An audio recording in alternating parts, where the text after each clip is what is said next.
بسم اللہ الرحمن الرحیم۔ محترم ناظرین، السلام علیکم۔ ایک دن حضرت سلیمان علیہ السلام سمندر کے کنارے تشریف فرما تھے۔ ان کی نگاہ ایک چیونٹی پر پڑی جو گندم کا دانہ منہ میں لیے سمندر کی طرف جا رہی تھی۔ جناب سلیمان علیہ السلام مسلسل اسے دیکھتے رہے۔ وہ چیونٹی چلتے چلتے سمندر کے کنارے پہنچی۔ اسی لمحے ایک مینڈک نے پانی سے اپنا سر باہر نکالا۔ اس نے منہ کھولا، چیونٹی اس کے منہ میں داخل ہو گئی اور مینڈک تیرتا ہوا پانی کے اندر چلا گیا۔ حضرت سلیمان علیہ السلام کافی دیر تک حیرت میں ڈوب کر اس بارے میں سوچتے رہے۔ اچانک وہی مینڈک دوبارہ پانی سے باہر آیا۔ اس نے منہ کھولا اور چیونٹی اس کے منہ سے باہر نکل آئی، لیکن گندم کا دانہ اس کے منہ میں نہ تھا۔ حضرت سلیمان علیہ السلام نے اس چیونٹی کو طلب کیا اور اس واقعہ کے بارے میں اس سے پوچھ گچھ کی۔ چیونٹی نے کہا، اے پیغمبر خدا، اس سمندر کی گہرائی میں ایک پتھر ہے جو اندر سے خالی ہے، اس میں ایک کیڑا رہتا ہے۔ اللہ تعالیٰ نے اس کیڑے کو اسی مقام پر خلق کیا ہے، وہ وہاں سے نکل نہیں سکتا اور میں اس کے لیے کھانا لے جاتی ہوں۔ اللہ تعالیٰ نے اس مینڈک کو مامور کیا ہے کہ وہ مجھے پانی کے اندر اٹھا کر اس پتھر کے پاس لے جاتا ہے اور اپنا منہ اس کے سوراخ پر رکھتا ہے۔ میں اس کے منہ سے باہر نکل کر اس کیڑے کے پاس جاتی ہوں اور گندم کا دانہ اس کے پاس رکھ آتی ہوں۔ یہ مینڈک میرے انتظار میں رہتا ہے، میں واپس اس کے منہ میں داخل ہوتی ہوں اور یہ پانی میں تیرتا ہوا مجھے سمندر سے باہر لے آتا ہے۔ حضرت سلیمان علیہ السلام نے چیونٹی سے کہا، جب تم اس کے لیے گندم کا دانہ لے کر جاتی ہو تو کیا اس سے کبھی کوئی گفتگو بھی سنی ہے؟ چیونٹی نے کہا، ہاں، وہ کہتا ہے، اے وہ ذات کہ جس نے میرے لیے اپنے رزق کو سمندر کی گہرائی میں اس پتھر کے اندر نہیں بلایا، اپنے مومنین بندوں پر اپنی رحمت کو نہ بلا۔ حضرت امام زین العابدین علیہ السلام فرماتے ہیں، چنڈول ایک خوش آواز پرندے کا نام ہے۔ چنڈول کے سر پر تاج ہونے کی وجہ یہ ہے کہ حضرت سلیمان علیہ السلام نے اس کے سر پر دست شفقت پھیرا تو اس طرح کا تاج اس کے سر پر بن گیا تھا۔ ایک دن چنڈول چاہتا تھا کہ اپنی مادہ کے ساتھ ملاپ کرے، لیکن مادہ چنڈول اس کام پر راضی نہ تھی۔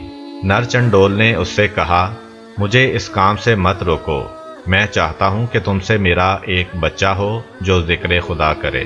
مادہ چنڈول نے جب یہ بات سنی تو اپنے شوہر کا مطالبہ قبول کر لیا۔ پھر جب انڈے رکھنے کا وقت آیا تو وہ انڈے رکھنے کی جگہ کے بارے میں پریشان تھی۔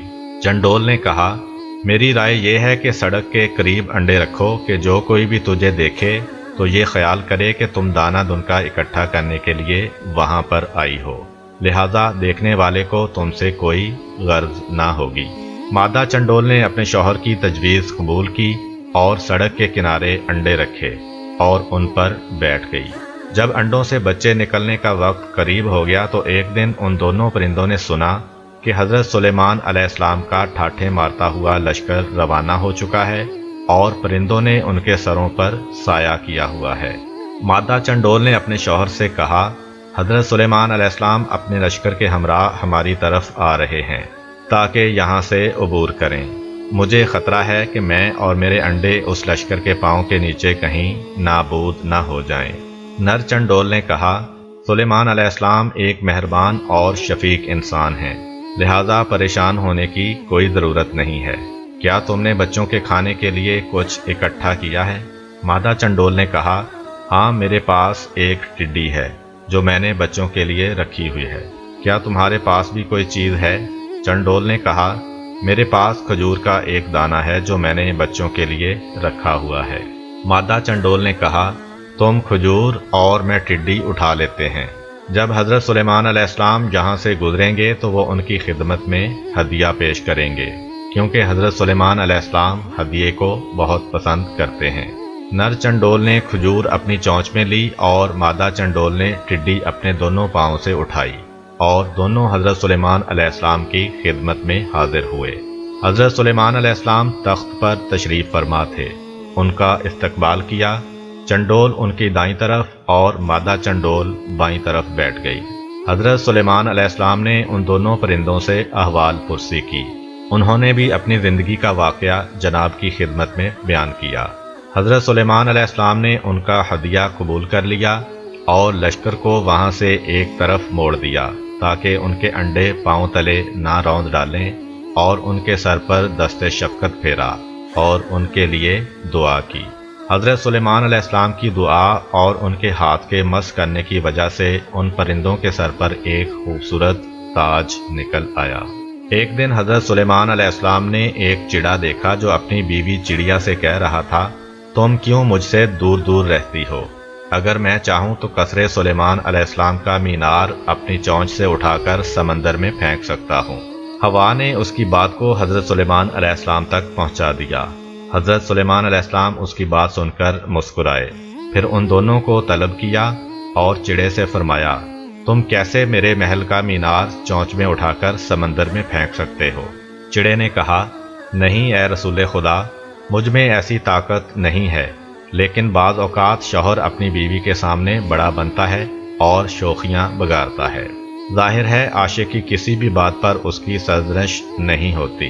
حضرت سلیمان علیہ السلام نے چڑیا سے کہا، تم کیوں اپنے آپ کو شوہر کے حوالے نہیں کرتی ہو جبکہ وہ تمہیں دل سے چاہتا ہے؟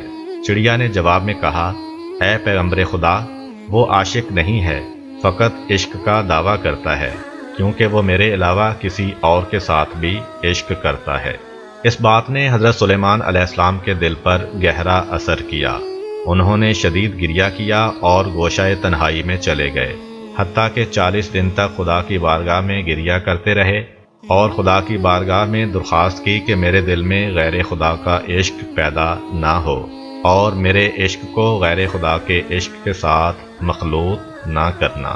ایک دن ایک سانپ حضرت سلیمان علیہ السلام کی خدمت میں حاضر ہوا اور کہا، فلاں شخص نے میرے 2 بچوں کو مار دیا ہے، لہذا میرا آپ علیہ السلام سے تقاضا ہے کہ اسے بطور قصاص پھانسی پر چڑھائیں۔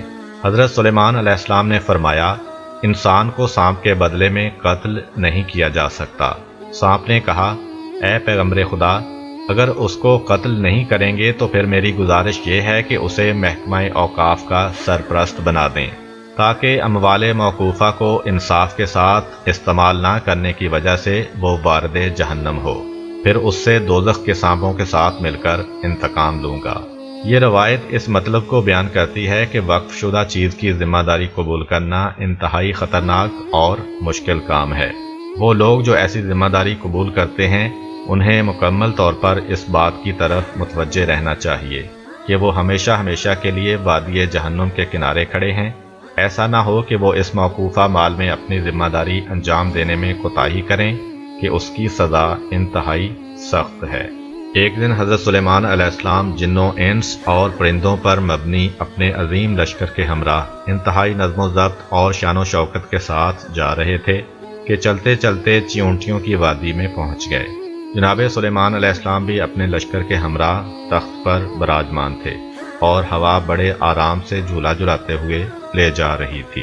اس دوران میں ایک چیونٹی نے دوسری چیونٹیوں سے مخاطب ہو کر کہا، اے چیونٹیوں، اپنے اپنے سوراخوں میں گھس جاؤ، کہیں سلیمان علیہ السلام اور اس کا لشکر تمہیں پامال نہ کر دے اور انہیں اس کا پتہ بھی نہ چلے۔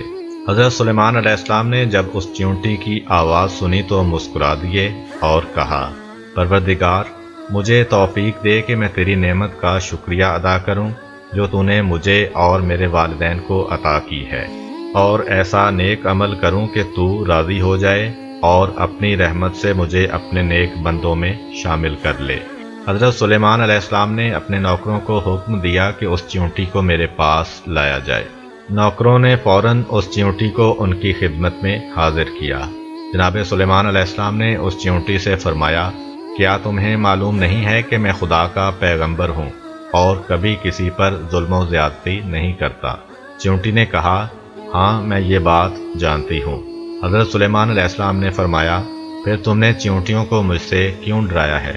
چیونٹی نے عرض کیا، میں اس بات سے ڈری تھی کہ یہ چیونٹیاں آپ کی شان و شوکت اور زر کو برق دیکھ کر دنیا کی دیوانی نہ ہو جائیں اور خدا کو نہ بلا دیں۔ میں چاہتی تھی کہ وہ اپنے اپنے سوراخوں میں گھس جائیں اور آپ کا جاہ و حشم نہ دیکھیں۔